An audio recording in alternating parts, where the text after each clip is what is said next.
expectations when I got into the sport was to be the best. I dreamed of fighting in the UFC. I dreamed of headlining a UFC pay-per-view. I dreamed of getting the belt wrapped around my waist. I fought the absolute best the UFC has to offer. And I've won, and I've won, and I've won. And that is it. Daniel Cormier defends his style tonight. I've long worked and talked about legacy. And I felt like that night in July, my legacy was cemented. Never before has a UFC light heavyweight champion moved up to challenge the active heavyweight champion. Stipe Miocic trying to successfully defend this belt for a fourth time. No one's ever done that before. He is cemented his position as the greatest heavyweight ever. He beat Fabricio Verdun by knockout. He beat Junior Dos Santos by knockout. In a career of accomplishments, I gained the ultimate one at the ultimate time. Oh, he hurt him.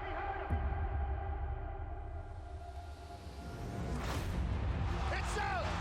History. UFC history. Daniel Cormier is the UFC heavyweight champion. One of the greatest of all time. Daniel Cormier. Unprecedented, rarefied air. Stipe Miocic set a new standard for this division, and Daniel put all of that to bed tonight. I'm a two-division champion, baby! Listen, he's a great fighter. I'm not going to take anything away from him, there's no question, but he got one. The moons, everything lined up perfect at that moment. You know, I've been hit way, way harder. It's come right about him. You know, it's like I said, you won the lottery. I know I'm a better fighter than him. I know that I can win the fight, and I'm going to prove it. The former UFC heavyweight champion, Stipe Miocic, making the walk here tonight. Sometimes you get knocked down, but you just got to get back up. You know, take what's yours. Nice left to the body. Oh, again. Beautiful left hooks to the body Stipe's landing. DC's just dropping his hands and walking towards him. I mean, no respect. Oh, now a right hand up top.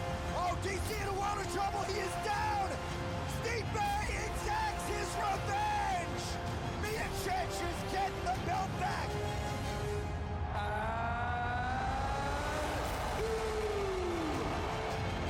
You know, I talked about retiring at 40 years old for a long time, and I was very serious about it. But there's unfinished business that I need to take care of.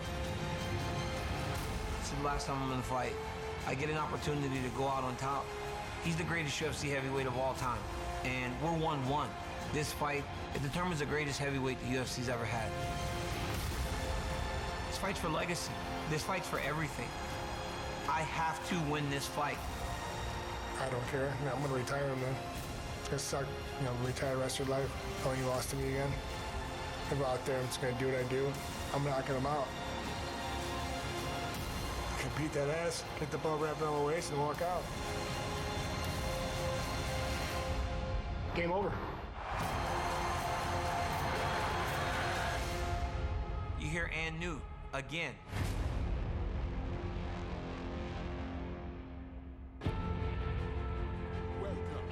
UFC 252 press conference inside the UFC Apex in Las Vegas, Nevada. Saturday night, the trilogy is settled to determine the greatest heavyweight fighter of all time. Introducing first, the former two-division champion, entering his 10th UFC title fight. Here is one of the best fighters to ever grace a UFC octagon, Daniel Cormier. And his opponent, the UFC heavyweight champion. 13 career UFC wins, 15 pro knockouts. The baddest man on the planet, looking for a second straight win over DC. Here is the reigning, defending world heavyweight champion, Cleveland's finest, Stipe Miocic. What's up, everybody? How are you? Thanks for coming today. We appreciate it. Who has the first question? Kevin. This is for both guys. I'll start with Daniel, though. The last time when you fought, first time you fought John Jones, there was the open mic, and we caught you, saying some unnice things. Has there been any of that with this guy when you were backstage? Any of that happening? No. honestly, I haven't seen him all week, and this is the first time I'm seeing him. So there hasn't been any of that. It's good to see his face, you know, put a face in front of me as we get ready for the fight. You know, it's been the only memory I've had is of him winning the fight over me. So it's good to see his face again with a couple days to go before I get to punch him. When you look at retiring, what will you miss most? You retired from wrestling before, and so you've been through this one more time. Will it be the camps and being with your teammates, or will it be the fights and, you know, and being in the spotlight? What will it be that you'll miss the most? I mean, it's a lot of it. You know, you miss that rush. You know, people talk about things that you miss when you retire. That walking through that curtain with 20,000 people. This is my 10th UFC title fight in a row, right? So there's been a lot of full arenas, people yelling when I hit the curtain. You miss that. There's no drug in the world like it. You know, the fans, the adulation, the camaraderie of the training camp. Good thing I've got and made good friends over the course of my career that we're going to continue to be together. But you miss all that, man, that hitting the curtain, the competition, the camaraderie. There are a lot of things I'm going to miss. But I'll still be around, calling the fights and doing all kind of other things. So it'll be okay. And my last one for you, would you say that your victory over Stipe at UFC 226 is the highlight of your career to this point? Yes, it's absolutely the highlight of my career because of everything that it entailed. Not only was it another championship win, but it was beating a guy like Stipe, also on the run that he was on, and in the way that I did it. And to become a UFC double champion was truly amazing in a lifetime of accomplishments. You know, I've had accomplishments since I was a young kid. That was the biggest one. And that'll only be topped by Saturday night. And Stipe, I wonder if, from your standpoint, given what Daniel has accomplished in his career, if you feel like coming back after being knocked out in the first round was your biggest accomplishment. Yeah, it totally is. I mean, you know, it didn't look good on TV, but yeah, I mean, coming back from that and, you know, waiting a year to get it and, you know, getting that belt back was everything, you know. And like DC was saying, it's great to see his face again. You know, he actually looks nice. I like your suit. Looks good. And you know, and unfortunately, might didn't come in the mail. I'm kind of mad about that right now, but yeah, I'm super happy, you know, for everything that's happening from that, you know. But now we got unfinished business, so. And I guess, you know, the rubber matches are always great, especially when you have two of the best of all time.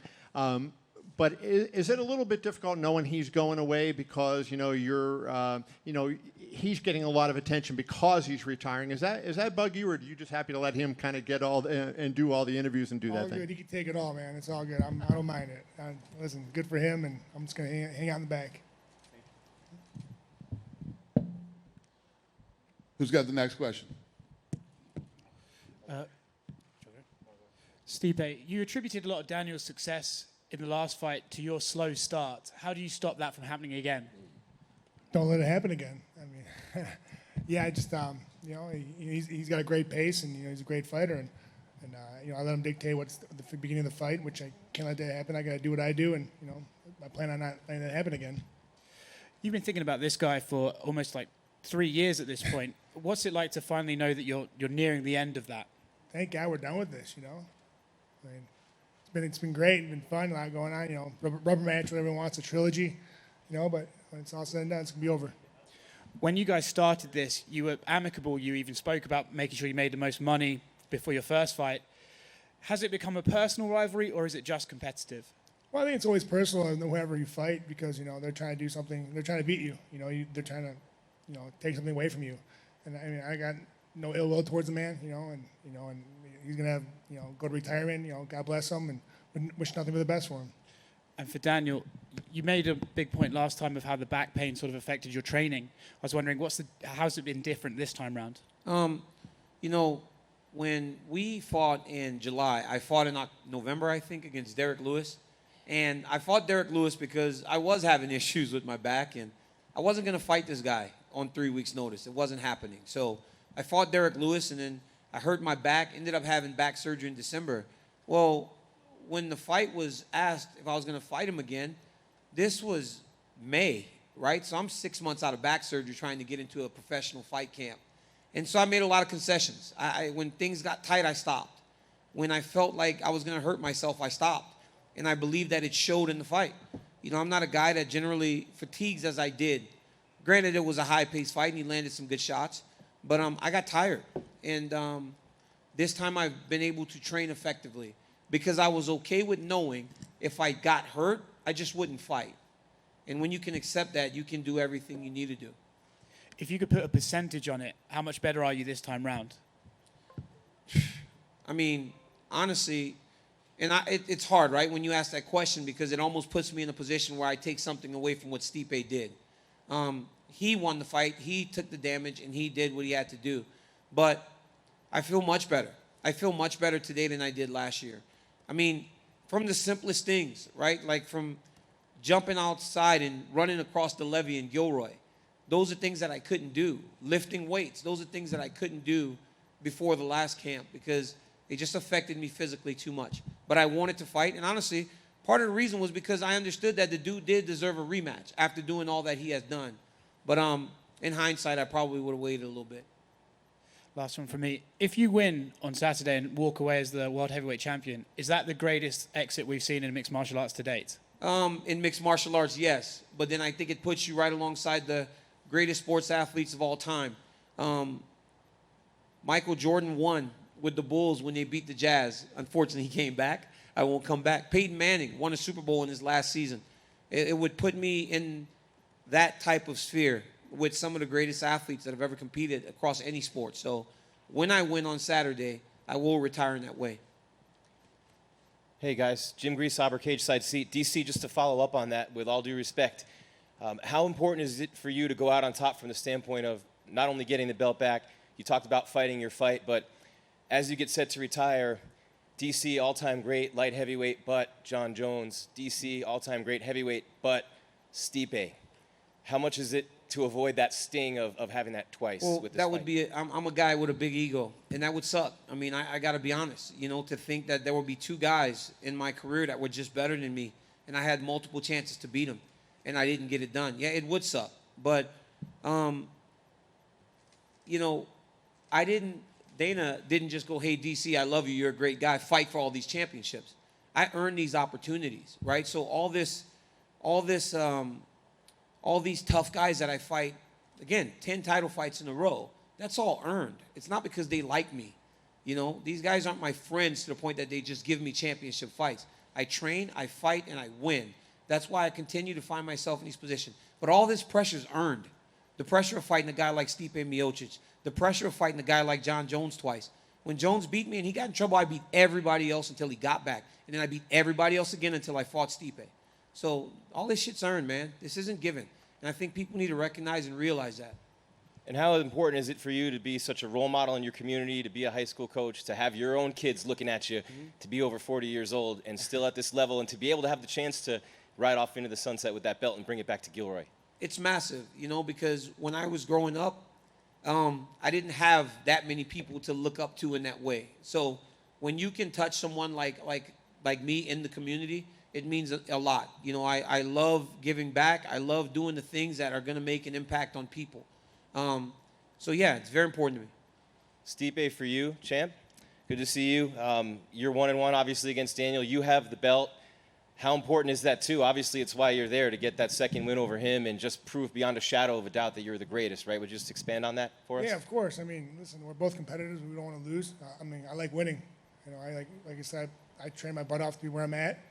And I'm not giving it up. You know, I work too hard to give it up. You know, I put a lot of time and effort, not just me with my coaches. You know, they get away from their families. You know, their families let them go away with me to these camps or go train somewhere. And then, you know, it's just, you know, it's not just me, it's all of us.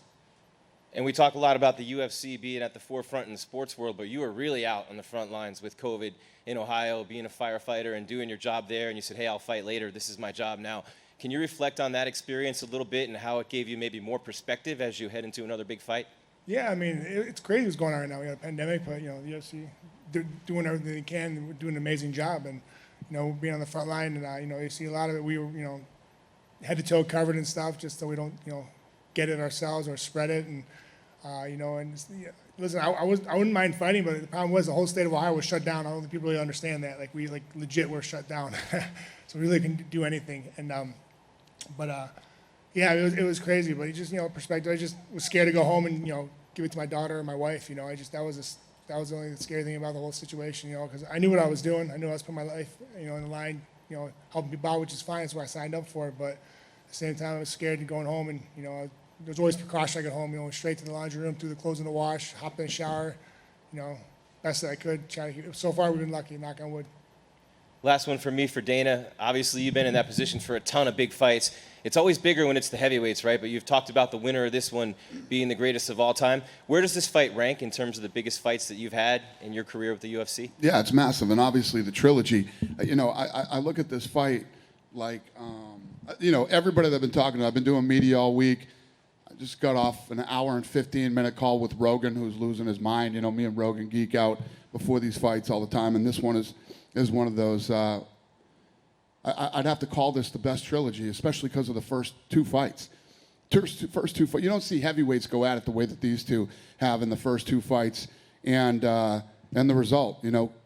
Cormier, catches him with that shot in the first fight and knocks him out, and in the second fight, Cormier comes out and was lighting Stipe up with some big shots, hurting him. He goes back to the corner, and they make some adjustments. You see that shit in like the movies and with really, really great fighters, where you go back and make a couple adjustments in the corner and come out and do what Stipe did in the second fight. Both of these guys are super aggressive. They're both incredible athletes. They're two of the best ever. And Saturday you find out who's the best heavyweight of all time. It doesn't get any better than this. It's the best.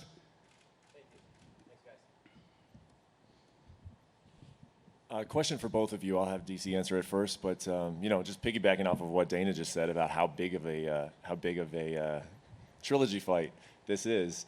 You guys were just waiting in there before you walked up on the podium. What did anything go through your mind looking at that octagon and knowing that it was going to be in an empty arena and that this big fight and DC, your last fight is obviously there's nothing we can do about it as a pandemic, but that's where it'll be taking place and not an arena like you're used to. I didn't really think about it. Like I said, it was just good to see his face, put a face in front of me. Be in the area of the guy. I'm not overthinking all this. It's a small octagon or it's in front of no fans. I just want to fight. I just want to fight. It's been a year. I just want to fight, and I'm excited to fight this guy. That's the guy I want to fight, and I'm excited that it's finally about to happen. Stipe, anything go through your mind, or did you talk about it with your coaches at all, just kind of sitting there next to that octagon? Yeah, it's probably the first time in my whole career where someone's not going to tell me I suck or, anything like that. It's going to be, quiet, so it's going to be kind of nice, and, I don't mind that. But, yeah, listen, I'm here to fight. So that's what I love to do. And, DC, I've seen, you say that this is the most important fight, athletic event of your career, and, I can understand why. This is obviously a huge fight, but you have been, NCAA, trying to get a title there. You had an opportunity to win an Olympic gold medal, rivalry with John Jones. Why can you confidently say that this is the biggest moment in your entire athletic career? Because look at where we are.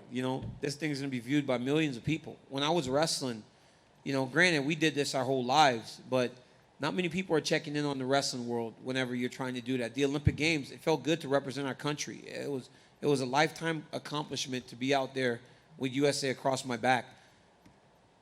I think athletically, this is the best of my career because I respect him for doing things the right way. There are a lot of things I respect about Stipe and Miocic.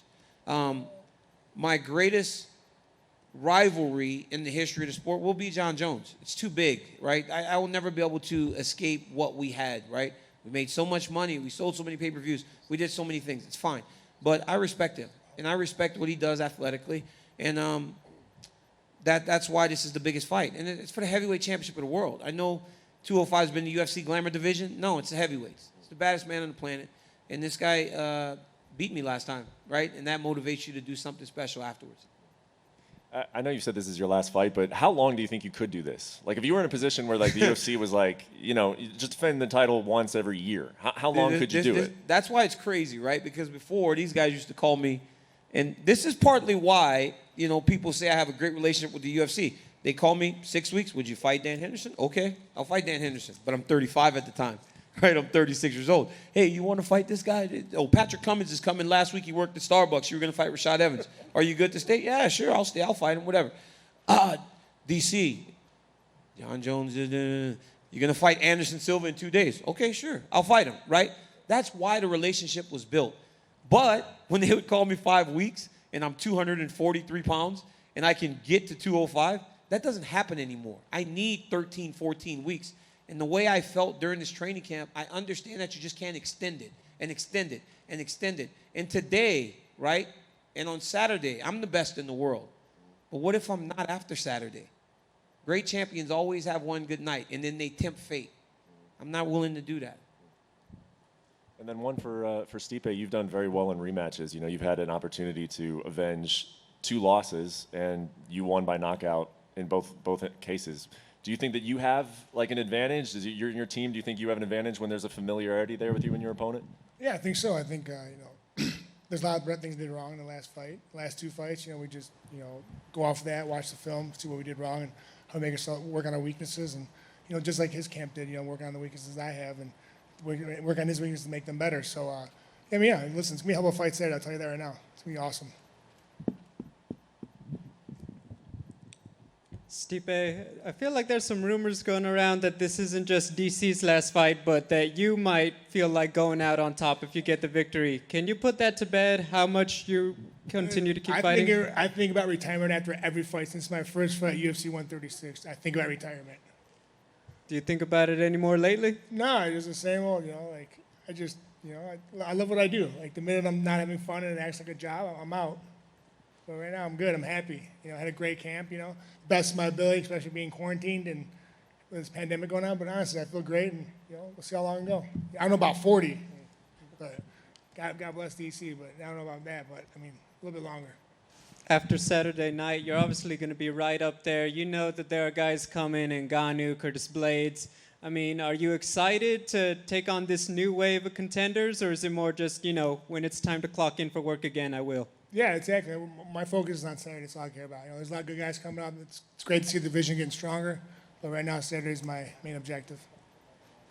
Question for DC. We've been hearing about for years from Javier Mendez and Bob Cook these legendary matches in the gym. You versus Kane. You're training with Luke Rockhold. This is your last dance. Can one of you guys finally drop those videos on YouTube? No, I don't want you guys seeing me getting beat up all the time. Still to this day, Cain Velasquez is the toughest guy I've ever fought or trained with. He's just really good. And I believe that's part of the reason I've been so prepared to do great things, because I have great partners. But you will not see the sparring footage because I don't want people to watch me get beat all the time. I got 3 videos floating around the world of me losing right now, and that's too much for me to deal with.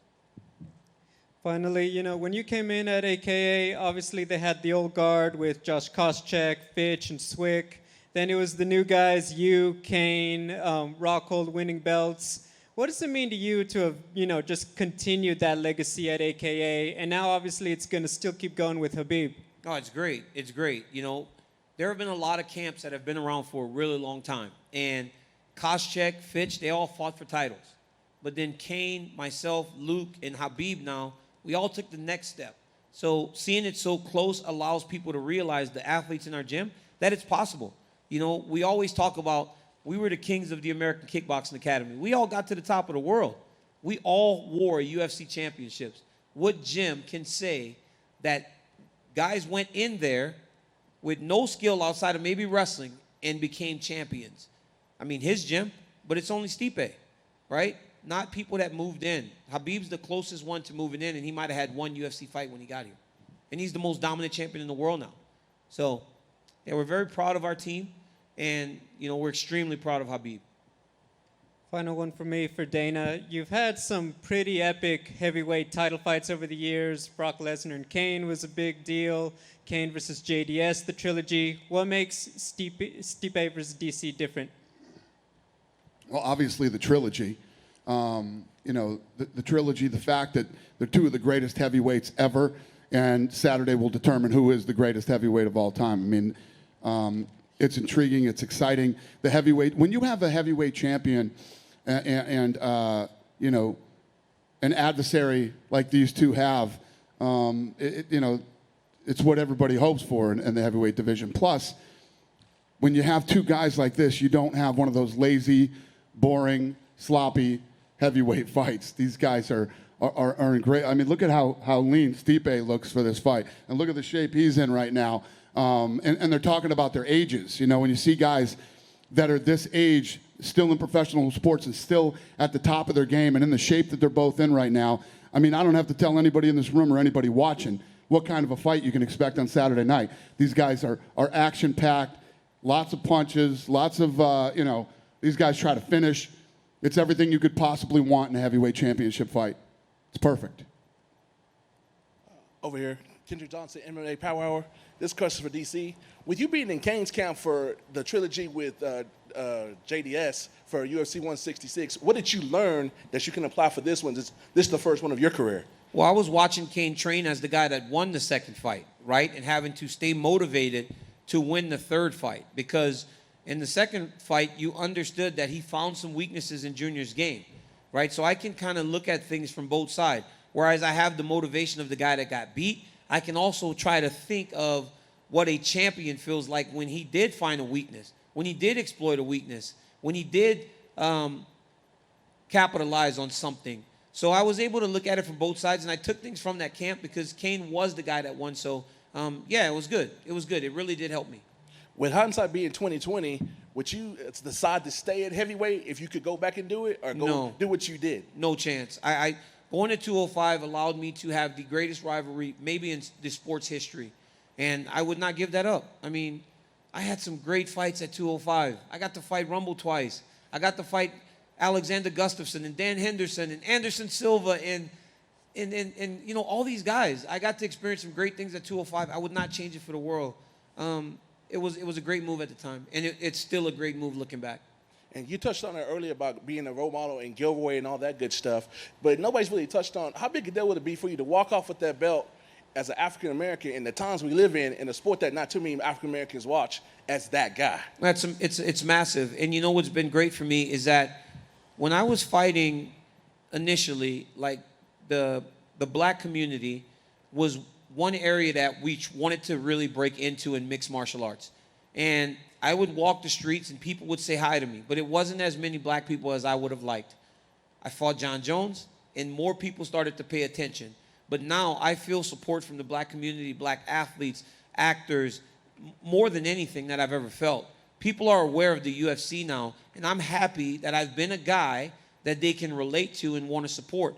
I've gotten messages from so many guys from the NBA bubble during this fight camp and over the course of this week. I've gotten messages from actresses and actors as they prepare for the fight this weekend. People are taking notice now, and that was one area we wanted to kind of touch and break more into, and I feel like we're finally doing that.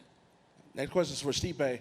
We know the professional respect that y'all have for each other and the big interview y'all did a couple years before you actually fought and being in the ring with each other now 3 times. Is this simply about who is the better man? Yeah, who's a better man? I mean, listen, like I said, I wish him nothing but best, after his retirement. But listen, I'm here to win, and we're both competitors. We're out there and giving all we got. But I'm walking out with that belt still wrapped around my waist. Final questions for Dana. Whoever wins on Saturday, will they be on your Mount Rushmore permanently? Does they secure a spot on the Mount Rushmore of MMA guys with all the guys and all the great fighters we've seen? Whoever wins this fight, will they bring that in your opinion? Yeah, it's hard. When people ask me the Mount Rushmore, I always think about the older guys, because when you think about the Mount Rushmore, I mean, it's guys from, 100 years ago or more. And, but their place, listen, Saturday night, and I said this before this week, and I'll say it again, I heard you get some of the goofballs out there that want to try to debate it. There is no debate. The winner of this fight is the greatest heavyweight ever in mixed martial arts, period. So, yeah, these guys are going to end up on some Mount Rushmore somewhere. Two future Hall of Famers, 2 of the best to ever do it, and the greatest heavyweight champion ever. For Daniel, you said you're not overthinking this fight. If you were to simplify it, would it be taking Stipe down and keeping him there, or is that sustainable cardio-wise over potentially 5 rounds? Is it maybe why you got tired after the first round in your last fight? Well, I didn't get tired after the first round. I got tired about the 3rd round. Whenever I was starting to swing and he was hitting me, and it was just crazy. Now, the easiest path for me is to try to take him down and hold him down. When I got to take down the first time, I held him there for about 3 minutes. But it takes energy to do that. But I don't want to just take him down. I want to fight him. Like, I like punching him in the face. It's fun. I enjoy it. His head kind of just stays there. So I like punching him. So I'm going to punch him. I'm going to wrestle. I'm going to do everything. I think that, you know, everybody talks about, oh, you're an Olympic level wrestler. Just go take this dude down. Dude knows how to wrestle. He knows how to wrestle. I felt it immediately when I grabbed his leg. I understand that he has the skills to defend takedowns. He took me down. So it's not as simple as I just go take him down. But I do believe that if I get to his legs and I can extend the wrestling sequences, then I'll come out on top. Because I feel like I could do that against anyone. But I just want to fight him. Like, I don't want to just wrestle him.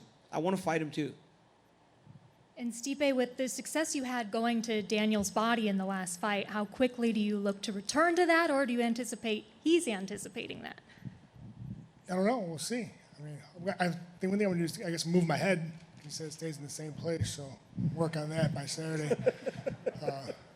Yeah, I mean, listen, we worked on a lot of things this camp, and see what happens. Did you want to say something? I saw Yeah, he's gonna go back to the body. I mean, he would be an idiot not to, right? They had too much success there, you know. But the reality of it is, when you make an adjustment like you guys did last time, you get to do that one time. Because I go home and I fix that, and I work diligently to try to ensure that it doesn't happen again, right? He's still gonna hit me, and he will land body shots. There's no way I'm gonna block every one that he throws, or I'm gonna counter every one that he throws. It's a fight. He's gonna land. But it's on me to be more prepared and more ready to go as long as this fight goes. But yeah, he's going back there. He's not being coy. You could tell he always smirks when he tries to say he's not going to do it. Look at him. He can't even help himself. He's doing it right now. Like my wife. He smirks right away as soon as you talk about the body shots. But why wouldn't he? Of course, until I stop him from doing it. And then for both of you, who is the busier guy outside of the octagon, perhaps more distracted? I mean, you both have families. You have your firefighting duties. You are everywhere in the media. Who's busier? You want to go first? No, you go. You know, I think I overextend myself at times. And this camp, I didn't have to do that. Honestly, because the pandemic has honestly been a blessing for me. Because this is the first time I had no wrestling. I called no fights. I was able to just stay home and train for the last 14 weeks. This doesn't happen for me. You know, generally as a wrestling tournament. Or I get out of practice at 2 o'clock and I'm at the wrestling room by 3:30 until 7 when I go to train again. So those were things, or appearances as the heavyweight champion, right? The ESPYs and all these other things that I had to do. I did none of that this time. I stayed home and I trained, and my wife about killed me because I was just a log. I would train, I would lay down and sleep, play video games, and I would train again. And she's like, are you a college kid? Like, when are you going to grow up? I'm like, no, I'm getting ready for the most important fight of my career. And eventually she understood and let me do my thing. So this time there was no distractions. It was only Stipe Miocic. I mean, yeah, nothing changed for me. I'm pretty selfish as it is, so I was worried about myself, you know, I'm joking. I worked at the fire station, you know, nothing really changed though. I was actually pretty lucky. The city I worked for, the citizens were really smart, kept to themselves, didn't, you know, get overexposed. So we only had a few COVID calls, but yeah, I mean, nothing really changed. It was, and like training at home, like the one thing I did not want to do was train at home. That's like my sanctuary. I wanted to like not bring anything there. And fortunately I had to, it is what it is. But you know, my wife helped out. We had a great gym in the basement, and it was actually a blessing in disguise. You know, I loved every second of it. You know, I was able to get home in time, or, you know, before I wouldn't be able to get home in time and see my daughter go to bed. Now, you know, I was at home training. I was done, and I was able to see my daughter, put her to bed, and it was the best thing in the world. Daniel in the back. Several fighters have remarked being able to make adjustments based off of hearing your commentary since there's no fans in the arena. Who will be on the desk on Saturday if you could ear hustle their commentary? Would you listen to make your adjustments? I mean, I can't even listen to my coaches when I'm in there fighting. Like, so I don't know how I would listen to, it's Rogan, Anik, and Dominic Cruz. So if you want to listen to anybody, listen to Dominic Cruz. He might be the smartest person on the planet, but I got to go fight. Those guys have their time to tell me what to do, and that's in the minute in between rounds. I got to go out there and fight and do what I've done on so many occasions. So, no, I'm not going to listen to those guys. I'm just going to go fight my fight. And staying with the commentary, how do you feel that your time on the desk as a commentator has informed your work inside of the cage? Oh, it's helped me tremendously because I watch these guys and I learn from everyone. I learn from young kids. I learn from older fighters. I just learn from everybody. I try to pick up things from Stipe. I see the good things that he does, and I take from that. I see the good things that Jones does, and I try to take from that. I take things from everybody. And being a commentator, because I'm working these fights, I've called Stipe's fights before, and I've had to watch him to prepare for the work. And that's when the first fight, right? That's where I saw how he would come out of the clinch, because I was watching him not competitively.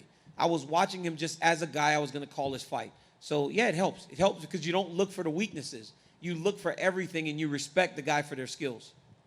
How do you feel your work as a commentator has increased or impacted your value as a fighter? I mean, I think anything you can do to build your brand alongside the UFC helps your profile and helps to build you as a fighter and just helps you overall. So me being at the commentary desk for all the biggest fights, that's massive for me. That's massive for me in terms of recognition, because when you see a Gilbert Burns go out there and dominate in the way that he did here, or me and Joe and John Anik being the only show in town in Jacksonville, when Justin Gaethje had that unbelievable performance, my profile raised tenfold because there were no sports going on in the world. So it allows me to stay visible whenever I'm not even fighting, and it's been great. Dana, question for you. What are your nerves like when you get two fighters who you know as well as these two in such an important fight? When that walkout song hits, what are your nerves like? That for me? Yes, it's for you. When the walkout songs, what are my nerves like? What are your nerves like when the big fight is happening and they're walking out and you two fighters who you know so well in such a big fight are about to enter? I think I feel the same way that all the fans do. I'm excited, yet nervous, and you know, they walk out, and when they get into the octagon and start moving around, and then obviously when Buffer, you know, does his thing, and then when they get the guys face to face, you're ready to explode. I just can't wait for the first punch to be thrown and the fight to happen. I feel like every fan in the world feels when the big fight happens. My last question is for both Daniel and Stipe. And after this fight, what will be more important to you, having the championship or what it means for your legacy? You go first because I've been going. So you go first. I'll take this one. You go first.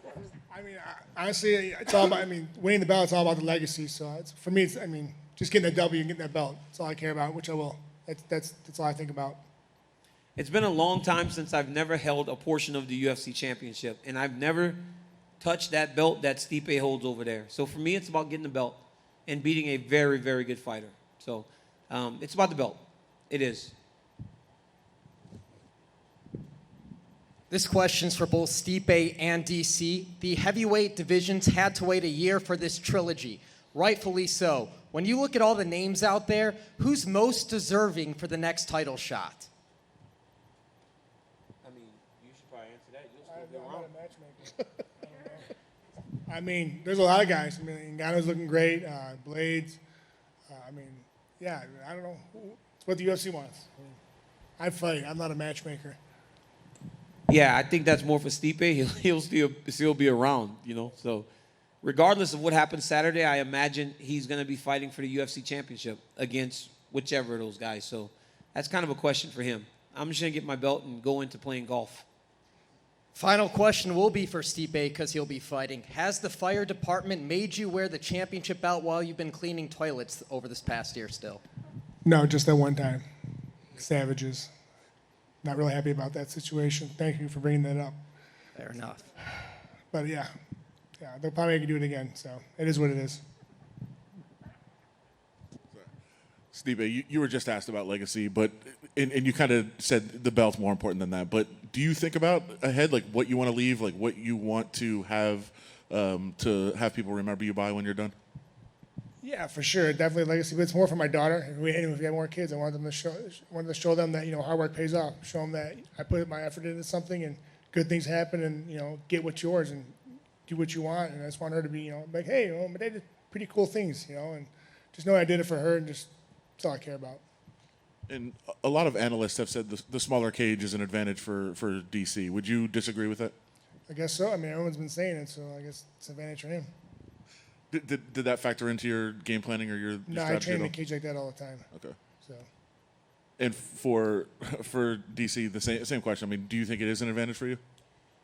I mean, I've been able to get closer faster, right? Like in the smaller octagons and in those spaces that I've been training. You know, I've got a style that goes forward anyways. I'm trying to pursue guys. And there's just not as many exit routes. I was watching the last fight, and there were a number of times where I got Stipe close to the side of the octagon, and I went to punch, and he would disappear. And I just think that there's a few steps less as you start to press a guy towards the side of the octagon. So I fought Josh Barnett in that cage. I fought all my Strikeforce fights in that cage. So I really don't imagine it being much difference, honestly. And you've had to talk a lot today about being your last fight and everything about that. But how important is a moment, like to have a moment to walk off on? You know, it's all about moments. It's all about moments, right? The moment when you win your first title, the moment that you win both titles and you're sitting atop the cage and the fan adulation. Those things are important. But this moment, I believe, will be bigger than any of them. You don't get to bask in all the people screaming, but you get to fight in that environment right there, in that cage, with just that small amount of people, and they can hear the punches. We hit each other a lot last fight. Could you imagine what you're going to hear Saturday night when we're punching each other? It's going to be fantastic. I mean, I can't wait for it. And along those same lines, like I guess the downside of having a moment is that you're like, oh, I could do this again. And you've had that. And that's the problem, right? With most athletes, when you do that, you feel like, oh, I'm the best in the world. Because again, most guys in my position, when they're talking about being done, they're on the prelim somewhere, or they're there for some young guy to beat, right, and elevate himself off of their name. That's not me. I'm fighting to be the best in the world. So on Saturday when I win, I'm the best in the world. But you got to be comfortable walking away as the best in the world, or eventually you're going to end up on the prelims for somebody to beat you and build off of your name. It's just the way the game works. And then the last thing is you were talking about the body shots and preparing. Mm-hmm. Is there a way to prepare to take them, or you just have to prepare not to get hit with them? You watch a lot of boxing. You watch a lot of boxing, and when the tall guy throws that lead body shot, there are a number of shots open and available to counter with. So that's what I've been really doing, a lot. And I try to think that I'm a smart guy, and on Saturday, hopefully, I can pretend to be smart again when he tries to go to the body, because when the tall guy changes levels to go to the body, there are some openings, and I'm hoping to exploit those. Thank you, guys. We appreciate it. We're going to get this stuff out of here and square these guys off.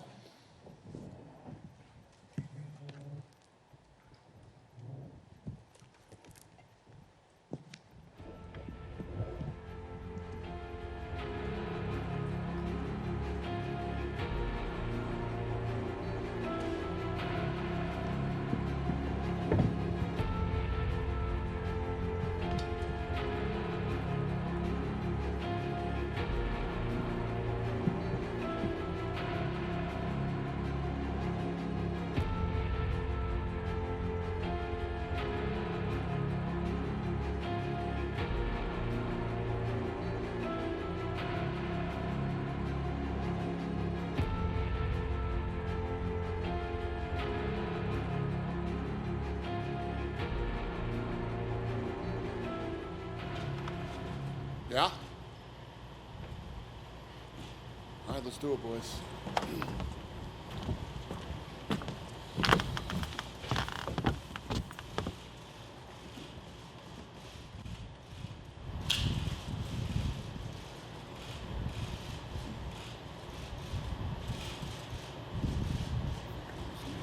Face forward.